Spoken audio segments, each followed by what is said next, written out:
Welcome to Haunt Weekly.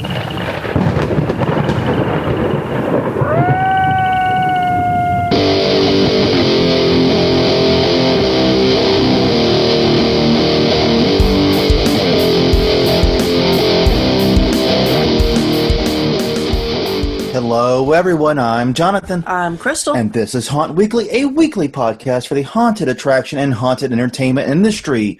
Whether you're actor, owner, or just plain old aficionado, we aim to be a podcast for you.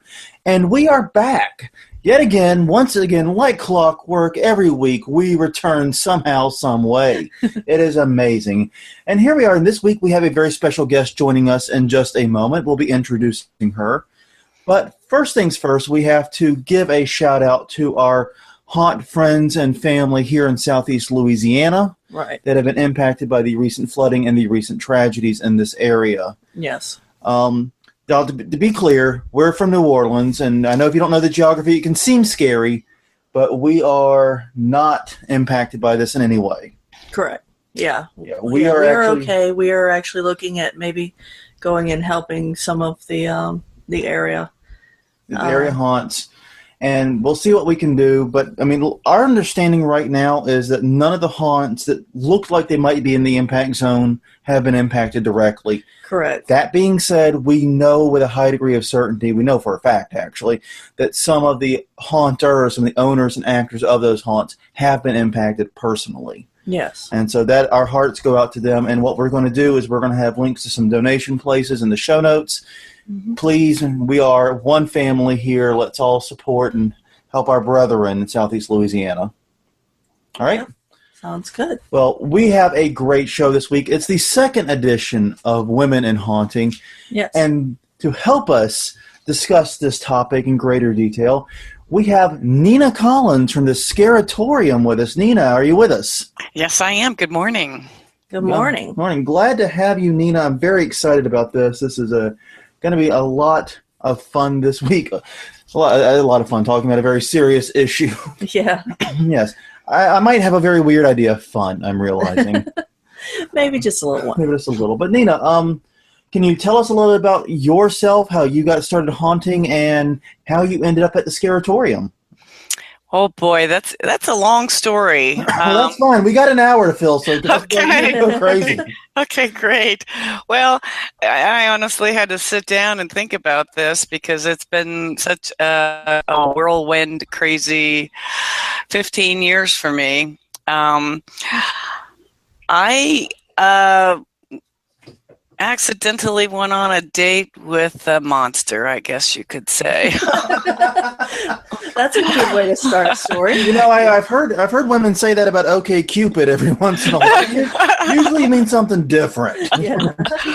Well, it's interesting. My starting background is that there's just something about me that I was born with where I love the stage and screen, mm-hmm. and I've always just loved Halloween because I can dress up like anything. I can be anything I want. In fact, I was such a fanatic. I had a whole room in my former house with nothing but costumes. Yeah. And this is like the pretty stuff, the fairies and butterflies and kitty cats and yeah.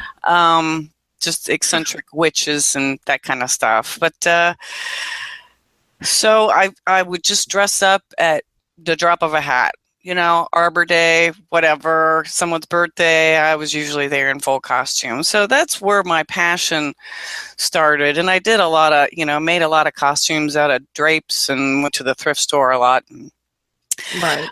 Just truly love it.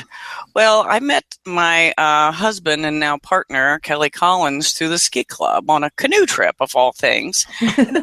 And I knew him for a couple of years, but I didn't know he was into haunted houses. And this is a true story. I mean, honestly, I was a single woman at that time, probably about 35. And I thought just living as a bachelorette was scary enough. So I really didn't have any desires to have anything to do with haunted houses. And I was so opinionated that I don't think I would have dated him if I had known that he did what he did. So, but I didn't know, even though we knew each other for a couple of years. So, at any rate, he told me on the first date he broke it in, and I'm like, oh, really? Okay, well, that's interesting. But it was my former prejudice was because I didn't know anything about the industry. And there's probably a lot of other people that are kind of like that, which is an interesting perspective on the industry. So what ideas did you have about the industry then before he enlightened you, so to speak? Well, I didn't want to be scared.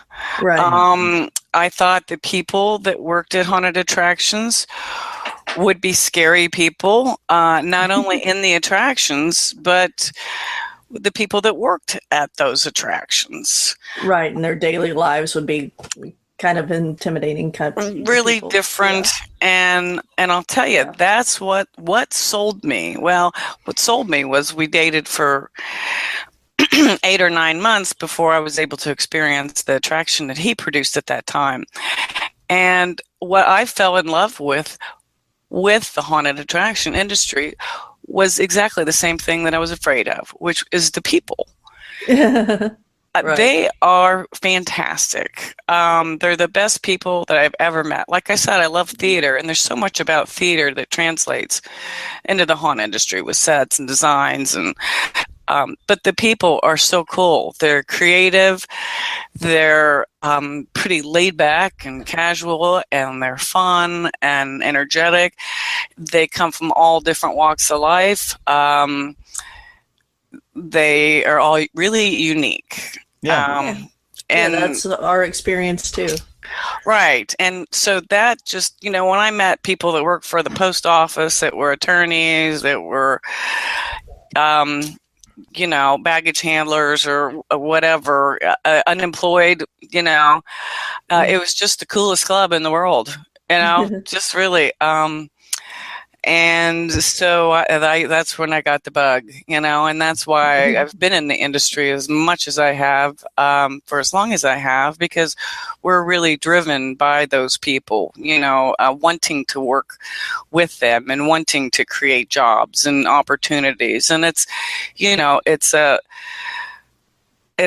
a double payback, because they're rewarded and we're rewarded. We get as much out of it as they do. So it's been a pretty fantastic experience.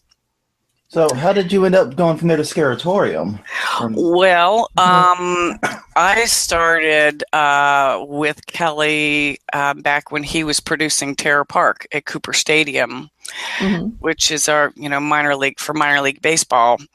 Right. And the first year I created a character, and it's funny because I said, I'll never do anything ugly, scary, or gory on my face. And if you want a different answer, ask a different girl.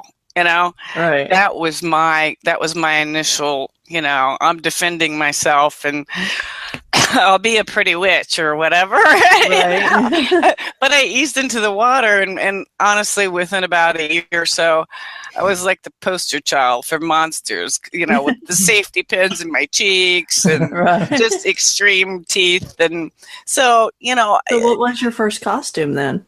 Well, actually, my first costume, I decided that I was going to be an ambassador for the haunt. Just jumping into it. I love big fluffy dresses like those Southern Belle dresses. They're amazing. So I created a vampire witch character with this gorgeous dress, and I wore a sash that said Terror Park on it. Right. Because I was initially, I said, I'll be a greeter. I'm not going to go into the haunt. You got to do things small steps at a time. Right. And so that's what I did. And I used to be in parades and everything. As I thought about what character I wanted to be, I realized that the attraction that we had could use an ambassador. And that's what I was willing to do. Okay. Oh. So, but then anyway, and I got more and more into the haunt industry, from being an actress. And then, one of the things that Kelly needed to have for the attraction was a makeup artist and someone to teach makeup. And so I jumped into that even as a beginner because I I was really enthusiastic about it. What was good for that for me was that because I had this costuming background, learning makeup kind of was able to allow me to create the full circle character. Right. So because you've got all the pieces then. right. So boy, I lost my train of thought there for a second. It's okay. But we did. So I gradually stepped up more and more. I became an instructor and then a zone captain, and we ran that for 10 years, and eventually at the end, we were pretty good partners. Right. Kelly does most of the design and construction, and I do a lot of the other things. But we also were involved with another attraction for about 3 years, so it was crazy. We ran 2 haunts. The other attraction was at Wyandotte Lake at Six Flags. Columbus. It was called Fright Fest. I've actually heard of that. Yes. Okay. Yeah. Well, that was really challenging. Apparently, Kelly and I don't like to have a lot of free time.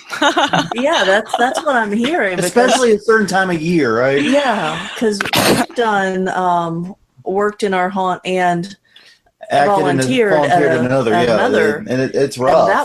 And that was enough. That was crazy. But to be in the running of 2 big haunts, that's crazy. Yeah, you really don't like sleep. Right, it's nuts. Have you perfected that time slowing down yet? No, or moving faster than time moves. That's my greatest challenge. Yeah. One of the things that I did after we stopped doing the Six Flags things, I started my own face painting and makeup company, which is still in existence. This is I think our 13th year. It's called Funhouse Faces. Right. So I was really getting into makeup. And again, true to character, I like doing the kitty cats and the butterflies and stuff like that. Yeah. But what I do know is that anyone can do makeup. It's a technical training. So we do the Halloween events and everything else too. Right. Well, so that company's been around for a while. It's doing okay. Well, in 2002, through a series of events, Kelly and myself and another couple, Barry and Kathy Schieferstein, started the Midwest Haunters Convention. Okay. So that was our opportunity to serve the industry with training, social events and parties, and as well as shopping. So we did that for 10 years. And I'm not sure if you've heard of it, but yes, actually, we covered it in the conference reminders we do. Yeah, we actually looked at it as a possibility of something to go to at whenever we were able to. Yeah, just it's because geographically difficult for us, but other than that, we have been willing to go for some time. Yeah, right. Well, it's been on my radar for a while. Yeah, it's a fantastic show, and I'm so pleased and proud to have been part of it. Now, we sold it 3 years ago, but when we put that together, there wasn't any other show, national Halloween show, other than Transworld. Right. And Transworld serves a different audience, so we really filled a niche. And that's what I attribute the success of that show to, because people really wanted it to happen. I mean, it grew beyond our wildest dreams. Mm-hmm. And so we did that for 10 years. And this year, didn't the conference tour you? Yes, they did. They certainly did. So that was challenging for our attraction to get all the construction goals that we had in mind finished. I was going to ask you a little bit later about how difficult is it to put on a full show literally only half a season, only 6 months after season. Well, I think with Haunters, anything is possible if you set your mind to it. And we have great crews, and they're determined and excited, and we wanted to put on a good presence for it. So it was challenging, but the nice thing, too, is that if most of you major objectives are done in June, then it's a little easier for the rest of the year, and you can work on other things like marketing and all that kind of stuff.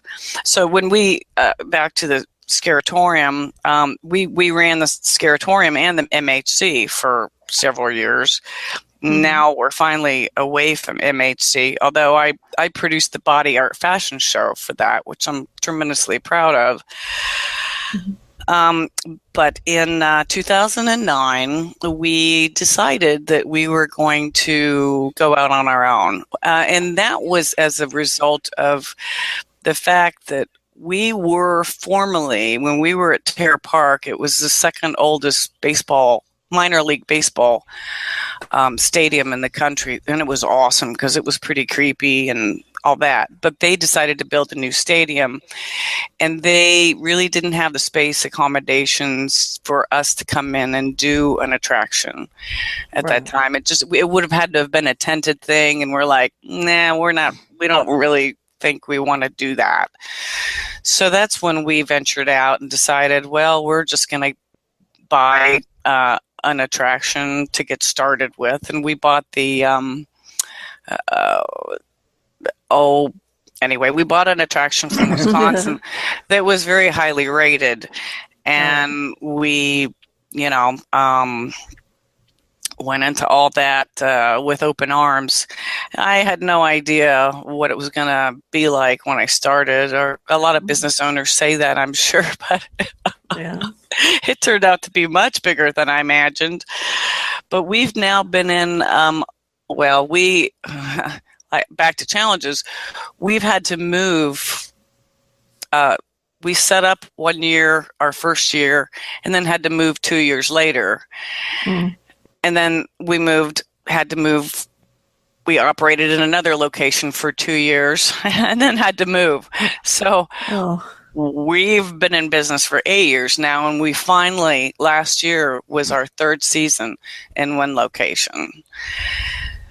So things are really looking up for us. You can't make a profit. And because of the costs of the moves and everything else, we've lost momentum. But now we're in great shape. So we're really happy starting our 9th season this year. That's great. It's good. Okay, and it looks like one of the reasons we had to delay this interview a little bit was because you were doing a documentary, right? The Wicked Witch of the Midwest. Well, I'm actually working on with someone to do a documentary. Yeah. Okay, sorry. The Wicked Witch of the Midwest is just my personal handle, but okay, sorry. That's not what the documentary is entitled. Although that would be an interesting piece of work for sure. It would be. Okay, sorry, misunderstood then. Yeah. Okay. Thought from reading about from going back through our chats that's so if anybody out there wants to make a documentary with Neena, get in touch. It now has to be called Wicked Witch of the Midwest. This is a legal obligation. You can't get out of it. I'll tell you for sure, I am the scariest person in a haunted house, and I don't wear costumes or makeup anymore. Okay. Well, so can you tell us a little bit about your experiences as a woman in haunting? Have you found that haunting is sort of a boys' club mentality, or has it always been just welcoming and accepting to you? Well, I think it's always been welcoming and accepting, as well as being predominantly male. Right. Amongst males, and if you look at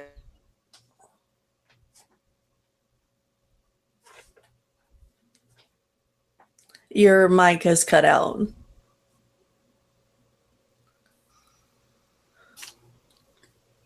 Are you there? I am. Okay, sorry about that. Oh, no problem. I just had to drop off. Okay, well, so going back to so you found it to be welcoming, but also predominantly male. Yeah. Right. And, it's not easy finding a lot of female haunt owners. Right. Which is it's, I don't know. It's just as a reflective of the way the industry is set up. But I'm also, I'm a very enthusiastic person, and I I really believe in going out there and networking and making friendships and talking to people and doing stuff. So those things help, Right. Did you get any pushback whenever you tried, or like at conferences and thing, when you would meet new people, were you treated differently because you were a woman? Well, I am treated differently and have been because I am not the man of the house. Kelly is the master of terror, Right. and he does the construction, design, and operation. And what I have found is that he's the one that gets the credit for being the person that runs and owns, the haunted house. One thing that really bothered me the last few years when I was at Terra Park and the first few years at the Scareatorium is Kelly would do a lot of interviews, and I would do a few, but for years it frustrated me because Kelly would mention me by name and try to give me credit and everything. Right. It infuriates me to be referred to as the wife. Yeah. Yeah. The nameless wife, or even the wife, period. So now he calls me his partner, and and over time that situation has improved. But it's, I'm the support person. I do everything else that I can, and we are definitely a very close team working together.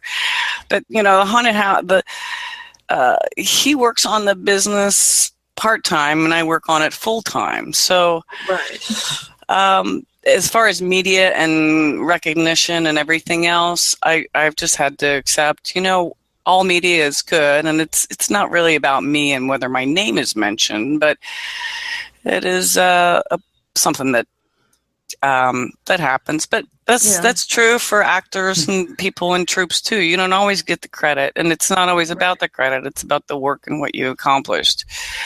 That's important to keep in mind. Yeah. But I will say that I do understand that feeling. Yeah, we've had similar experiences. I do most of the media work. Right. Just because my day-to-day job has me doing work with the media. Right. So I'm used to it. I'm comfortable with it. Right. And so whenever a reporter calls, I'm usually the one to take it. Right. But it's the same deal. I mention her by name, mention and in her case, she's designing and doing everything I'm doing. Yeah, I'm the main builder, designer with a lot of help. So I mention all this stuff, and you're right. The media does tend to gloss over that, and I'm now curious to find if this is, an issue that's, I know it's not exclusive to our industry, but it's like more serious in our industry. Yeah, I had not even thought of the media angle in this. That's a very interesting and very frustrating component. You're right. Yeah.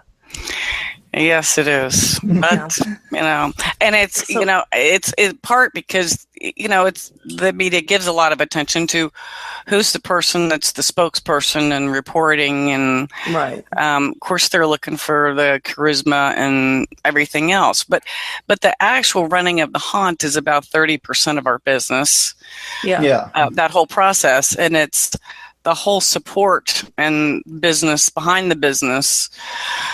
As well as some of the operational things that is really a greater piece. And I don't think it's okay. The world doesn't understand that, but the people that own haunts do, whether you're a man or a woman, Yeah, I think that's true in a lot of businesses, is that the actual running of the business, general public just doesn't realize how much time and work that takes in order to make you successful. Right. I mean, if you look at public perception, a lot of people, are just shocked when we say, we're building at the haunt in May, They just think you're going to throw it up in a month or a few weeks, and it doesn't work like that at all. No, not for the big ones. No. There's some tear down ones that I am amazed at, some of the ones that go down and up in like 3 weeks. Right. And we used to do that. We used to have to, we were always kind of rooting for the Columbus Clippers not to make the playoffs because they delayed our construction start time. but going out to the field yelling, boo, you suck.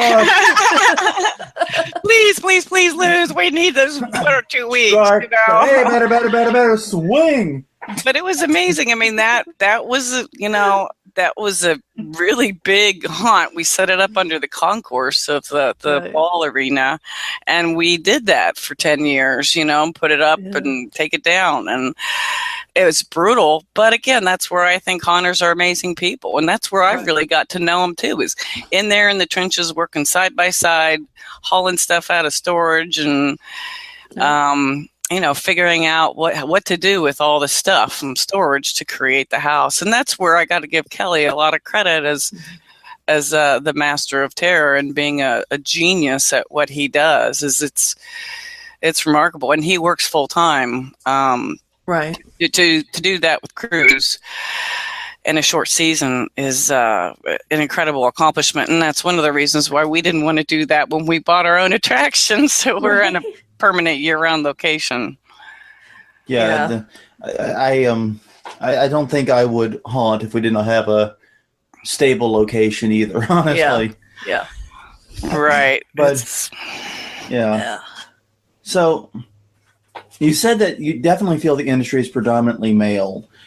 How do we get more women involved in haunting? How do we change, how do we get more people like you interested? Obviously, I can't go around and date all the women. So that's simply not a practical solution.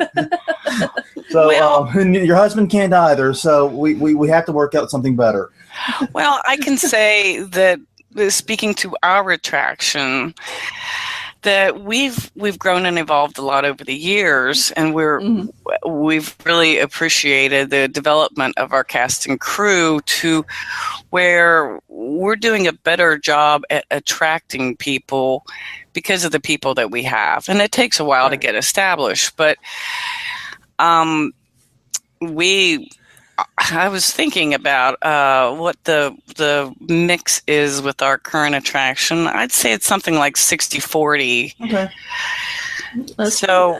But these, we have people just call their, tell their friends about us. Right. And that's the best resource that we have is our actors recruiting other actors and knowing who other good candidates may be, and we also, I would say that we are we're a very diverse haunt with open arms and opinions on people with other alternative lifestyles. Right. So there is a contingent of, people that I'm not sure if they're man or a woman really, but it doesn't matter. Yeah. Doesn't matter as long as you can be a monster. Yeah. Right. And that's something that I've heard the previous conversations about this, both on and off air, is that one of the key ways to attract more women into this industry is to have a crew filled with good people that will bring them in. And that's something that came up in the previous conversation and dialogues that we've had off mic with other haunters. Because we've been to haunts and we've worked at haunts where the mix was, Crystal's nickname might as well have been Token. But it's rough because it seems like when you reach that mixture sometimes, there's almost no way to bring more women on board. Well, it's part of our culture too, as far as attracting. I mean, we support people equally, give people equal opportunities. We want everybody in our haunt to be safe and to have a good time and good experiences. Yeah. Right. And so the culture of haunt can really affect. If you look at women as second-class citizens, then you're not ever going to have a lot of them. But I would hope not. You don't deserve them. Right. But if you only allow men on your construction team, then you're never going to get them either, So we don't really, I really don't think that we even consider sex when we're working with the people that we have. Right. That's good. And I don't think that a lot of our actors necessarily do either. It doesn't matter whether you're a man or a woman. If you're going to be an actor in the spot, we need you to do your job, Yeah. And I think that is one of the things that, and you kind of alluded to something there, is that it's equal equal opportunity and equal responsibility at the same time. Correct. I think that's very important because and appreciation. Equal appreciation, equal reward, equal responsibility. Because I've been to some haunts where women are pedestalized, basically, and that's one of the things we've seen is that, and this is something I guess that I want to ask you. Is do you feel that women are often typecast into certain roles, whether it's a sexualization, a victimization, or like a domestic role type thing? Right. Do you think not necessarily your haunt, but other haunts that you've visited and been to, have you observed that? Well, yes, I have seen that definitely in the industry. How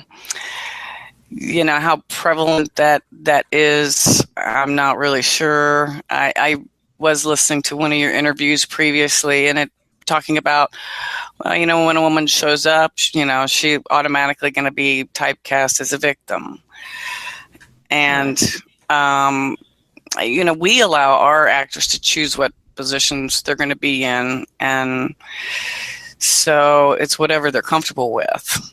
Right. Now, I will say that having been in the haunt industry for so long, I really look up to a lot of these female characters and male as well too. Right. That are strong and confident, that are really into acting, and there's some fantastic people in the industry, as you're aware of. Mm-hmm. So those things, I hope that our cast also look up to and aspire to, and that's back to the Midwest Haunters Convention. There's some wonderful opportunities to get exposed and tour other haunts and meet other actors, and that's one of the reasons why the conference is so cool. Yeah. But So what kind of roles do women play at the Scareatorium? I know you say that they get to pick what they want to be, but well, we have women in place all across the board. Mm-hmm. So, in security or zone captains or as, makeup artists, but as actors, there's really no position that a woman can't do if she wants to. Right. Yeah, I agree. Yeah. And we do have some gender-specific roles, although those aren't necessarily played by women. And I like to make a point about that. Right. There are some men. I was just complimenting one of our guys. His name is Ron Gillespie, and he's a straight guy, but he plays just this most hilarious nurse. And I give a lot of credit to people that go outside their boundaries to do roles like that. You can have a lot of fun. It can be challenging, but it's funny to see him as a nurse with his little goatee and whatnot. But women play that role too. So yeah. No, that sounds like equality. That's what that sounds like, is that women can play any role and so can men. Well, and that's another thing that I think attracts me to the industry, and it's a haunted house. And for me, I was like a librarian woman when I got into this.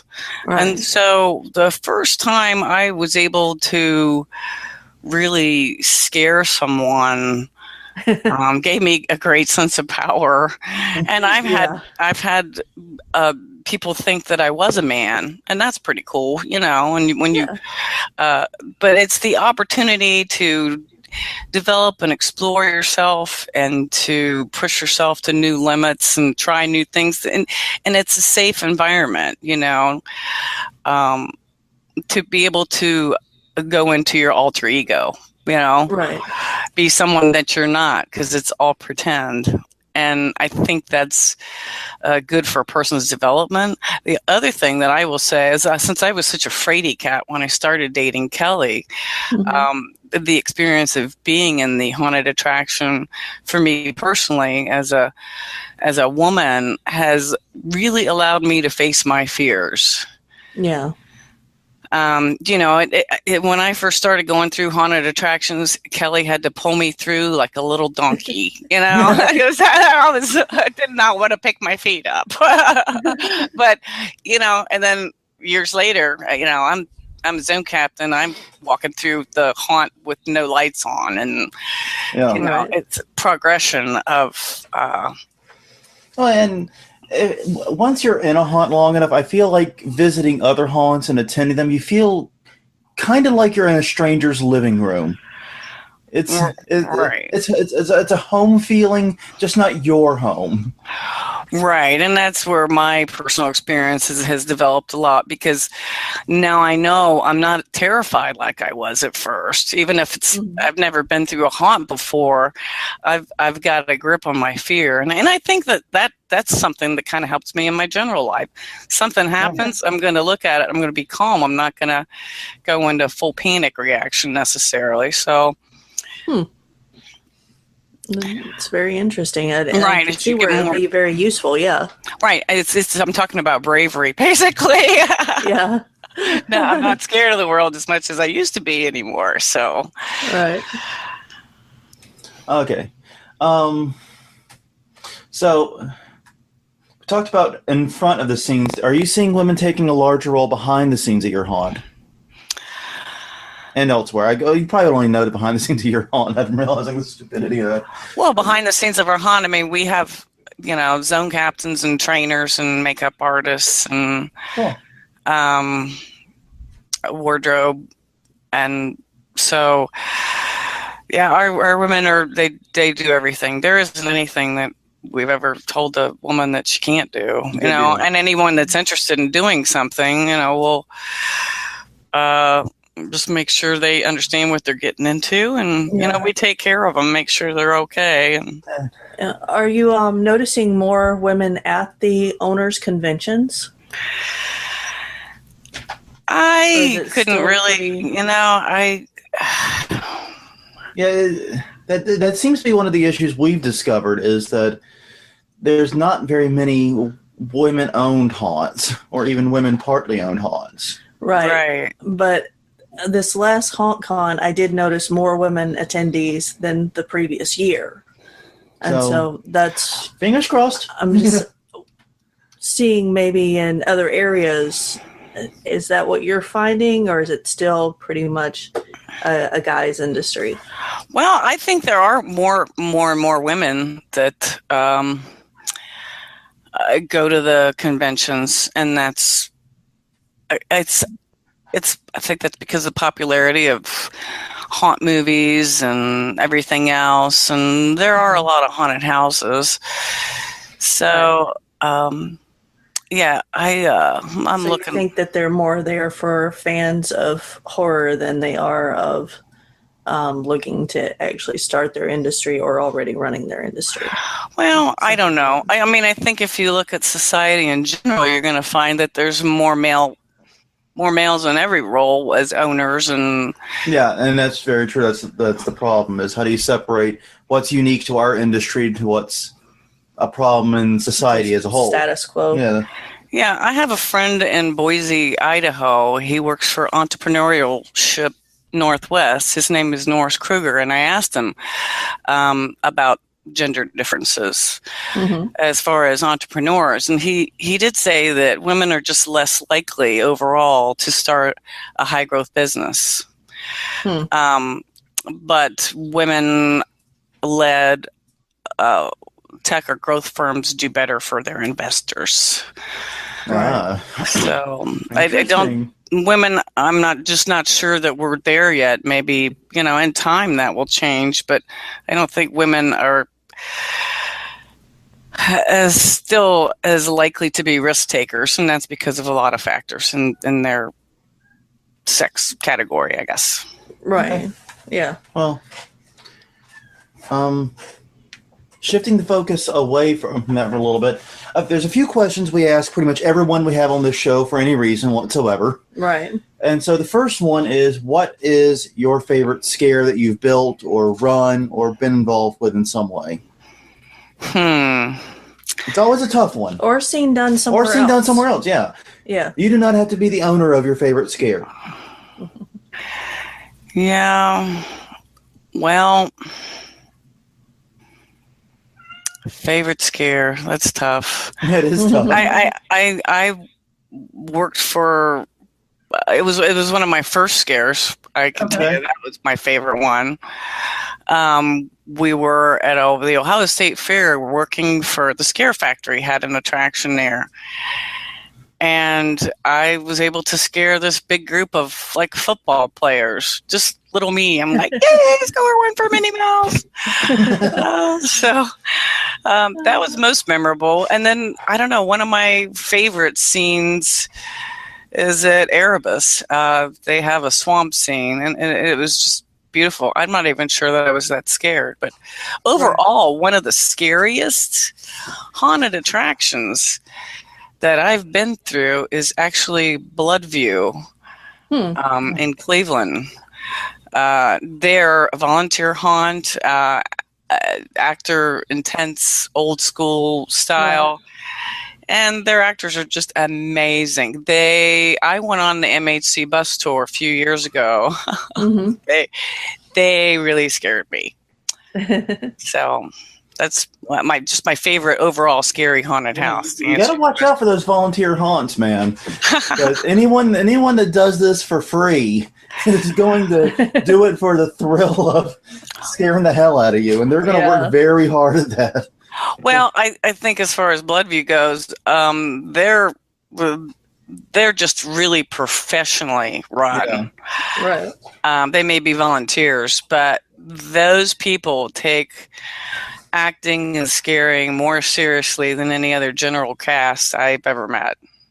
Yeah. Okay.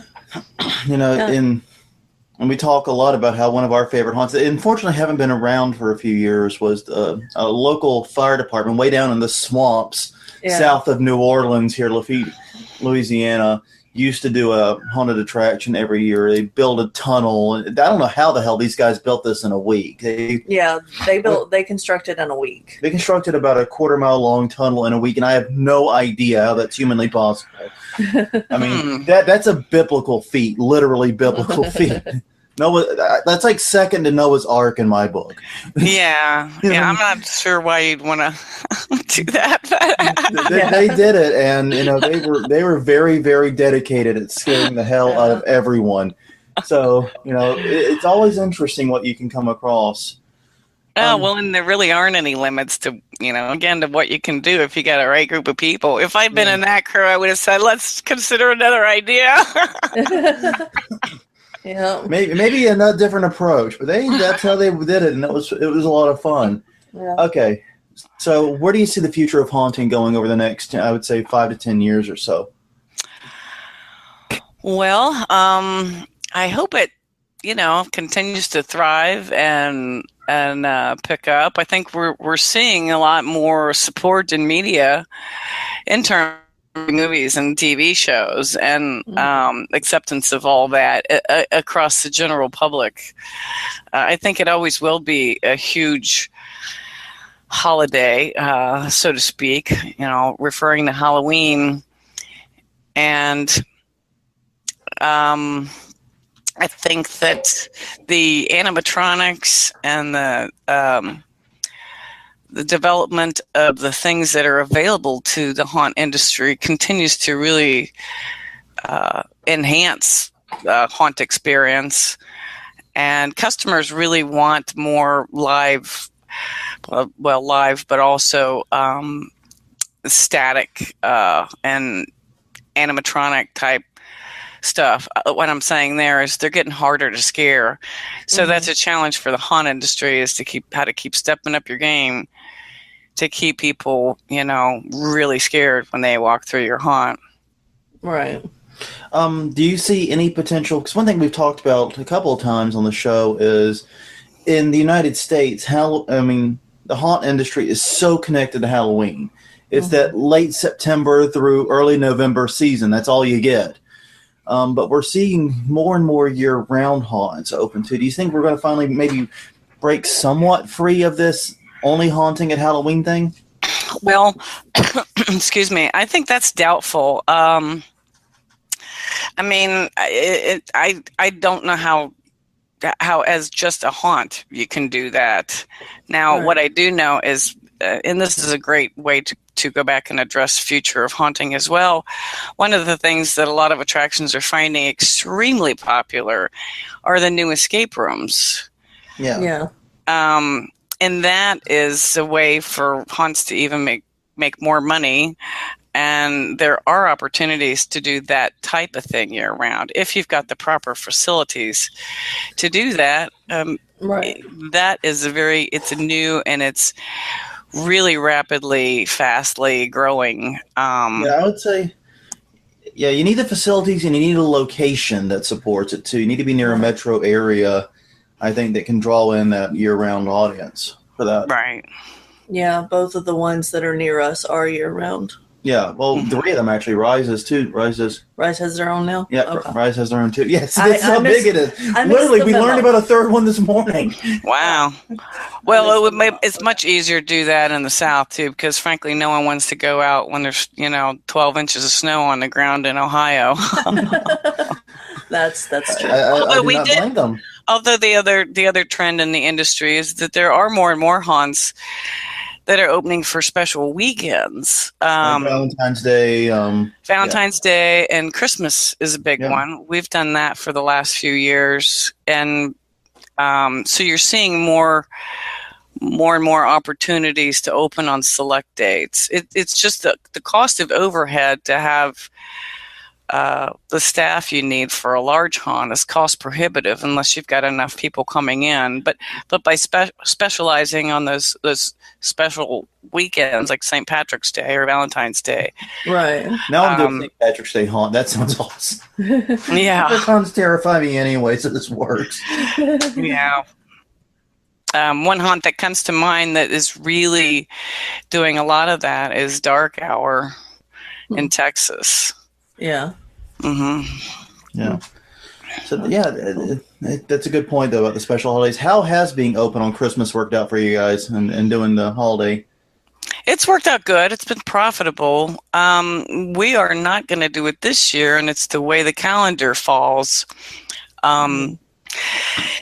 It's just the timing needs to make it worthwhile so that you think enough people are going to come, and the way that it is this year, we don't think that's going to happen. Right. Okay. Yeah, you can tell a lot about me because I know exactly what day of the week Halloween is going to fall on from like November 1st the year before. Right. But I have no idea when Christmas falls this year. I just totally realized I have no idea when Christmas is. Priorities. Right. What is there other than Halloween? Exactly. It's like Halloween light, except it's like Halloween without the scary stuff. It's like, what's the point? Except for us, people give us scary stuff. Oh yeah, people do give us scary stuff for Halloween. I'm sure you get that too. Or people for Halloween, for Christmas, we give you scary stuff or makeup stuff or haunt stuff in general. Yeah, we did. We really enjoyed it, and it's nice for us because it was nice. Opportunities for actors to work and make a little bit of money, and we wish it was more practical, but there's a lot of marketing involved in those other off-shoulder events, and this year we're just focusing on Halloween, so that's good. Right. Well, recently, I remember, was it this year or last year, that Valentine's Day lined up the day after Friday the 13th. Oh, yeah. You're right. It was in the last couple of years, I know. I can't remember when it was, and I remember even haunts that were not normally open for Valentine's Day were trying to drag something together for that. Right. And Friday the 13th is also another, great time to be open. Now, typically, if the 14th isn't on Valentine's Day, you're not going to get as many people turning out. But Right. But yeah, so there's a lot of interesting opportunities there.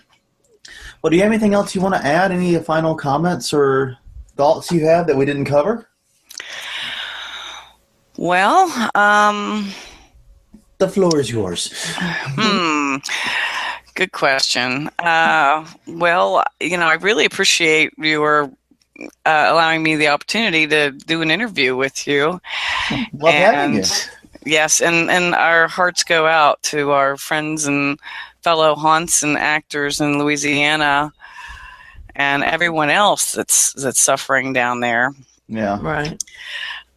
As far as in general, I would just say that if someone is interested in Halloween or haunted houses and really hasn't explored it, that it can be truly an amazing thing to have in your life.